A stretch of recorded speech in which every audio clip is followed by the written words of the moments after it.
7.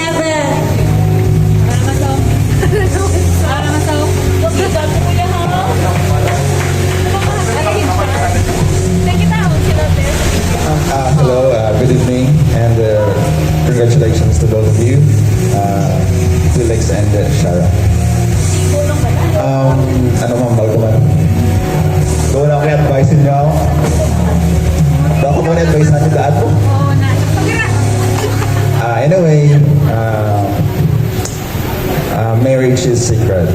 Kakalumutan sila. And it's not something we could break because God bound you together with the ceremony and with a lot of sacrifices, your tears, and every pain na naginis niyo kamuhin.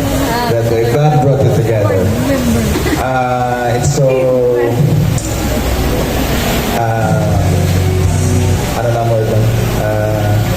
Majestic na for how many years nagbalikan ay kamo together.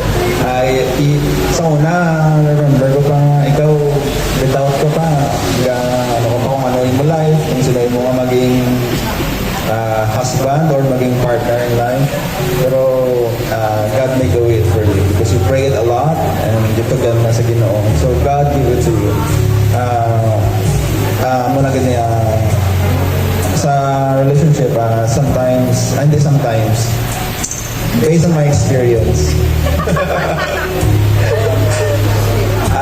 una lang ang sadya ganyan sakto lang, pero ang relationship hindi kita matest sa sadya. It will be test upon pain and a lot of problems. If you will stay together, you will be stay together. A friend of mine, gusto ko lang sa may example, she's been married for almost more than 10 years. They were together, okay sila, financially. Tanan okay sila, pero ang pagkukulang nila is wala sila time sa isa. So dira, nagpa-cause ang gap pala between them. Na nag-create sila na mag-realize sila. Pero in that case, kung wala sila Ginoo, so kamo yung may Ginoo kamo. So, may God is under relationship,